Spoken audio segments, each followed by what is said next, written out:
What's up guys, Noor here and welcome to Book of Showtime Chapter 14. As always, if you have an idea for Book of Showtime you'd like for me to cover, leave it in the comment section down below or anywhere you can reach me on social media or the Book of Showtime Discord. So Ben says, you may have put Book of Showtime on pause, but I have a suggestion. WWE booking decisions you would have changed. For starters guys, I didn't mean to put Book of Showtime on the back burner so soon after kind of restarting the channel back in January, so I sincerely apologize. As of this recording, I'm working on videos right now. I'm going to try my hardest to have all of these videos out as soon as I possibly can, so bear with me. I don't really want to rush, I don't really want to crunch, but I don't want to delay Book of Showtime too much. Thanks a ton guys though for being patient and sticking with the channel, and inshallah the next few months will be very busy. Now, wrestling is all about the story and the characters, and when you're trying to build a class of stars or establish a character's credibility, it's important to handle the booking in just the right way. Having the wrong person win can seriously damage a wrestler's momentum, and trying to re-establish them as a legit contender tends to always be an uphill battle.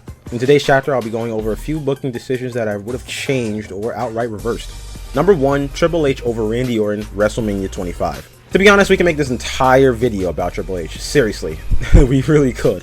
We're not putting over Booker T or CM Punk, and to also just legit getting handed the World Heavyweight Championship.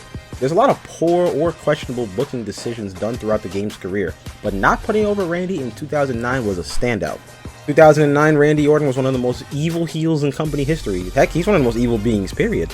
His road to WrestleMania saw him take out Vince, Stephanie, and Shane McMahon without remorse while winning the 2009 Royal Rumble match, so he was hot.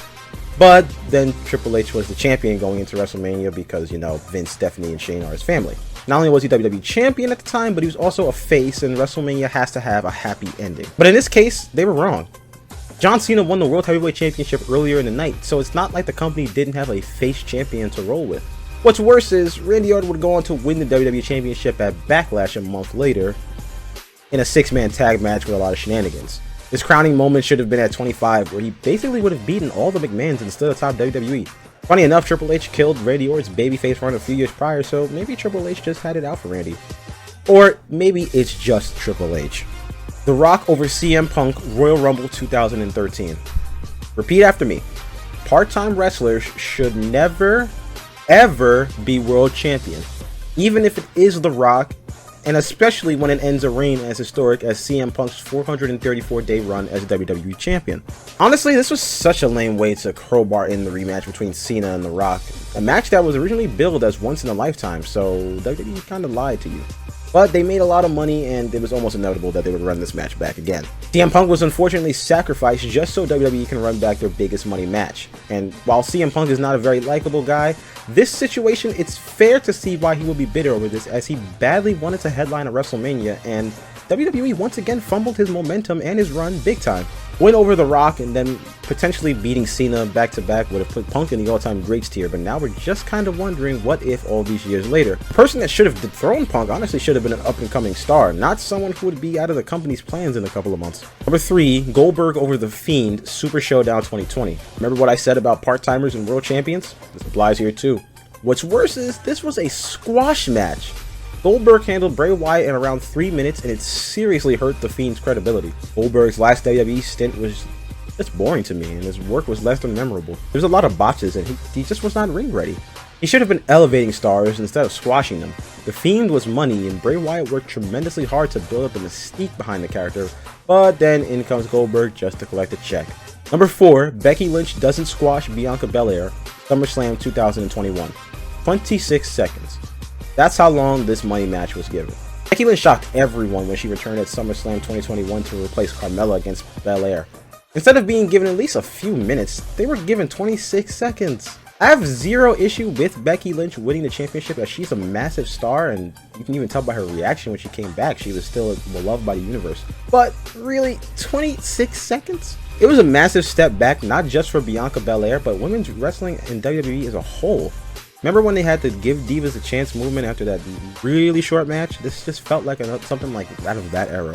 Thankfully, this didn't hurt Belair, as she's a tremendously talented wrestler and is in the midst of a great run as Raw Women's Champion. But WWE could have seriously ruined one of their biggest stars had things gone differently.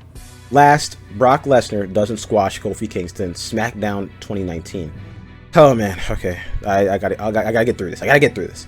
26 seconds is bad, but 7 seconds, especially after the fairy tale reign that Kofi had, was just outright disrespectful to really everybody. To the fans, to his family, to his co-workers, to Kofi himself. What's worse is this was done to make Brock Lesnar look strong for a match against Cain Velasquez, who at the time was in terrible shape. And that match that he had against Lesnar was only 88 seconds. But honestly, if the match was only going to be that long, did you really have to squash Kofi in 7 seconds? What was this all for? You thought Punk being fed to The Rock was bad? This was a million times worse. I get the business side of things played a factor because SmackDown had just jumped to Fox and Brock Lesnar's a megastar, but the build up to Kofi's WrestleMania 35 match, his win, all those emotions, it just hurts to watch. As I'm recording this right now, I'm still just kind of exasperated about how things played out. I was like, all right, there's definitely going to be a match where Brock wins, but I didn't expect to be sitting in my couch for only 7 seconds for the match. Kofi didn't even get a rematch or anything. Everyone just moved on. I know he's a professional through and through, but you gotta feel he's really upset at this, just like all of us fans are. Again, I have no problem with Brock dominating Kofi, but 7 seconds is just terrible. Alright guys, thank you so much for watching this video. Let me know down below what booking decisions you think should have changed, and what do you think about my opinions on these decisions changing. Inshallah, I will see you in the next chapter.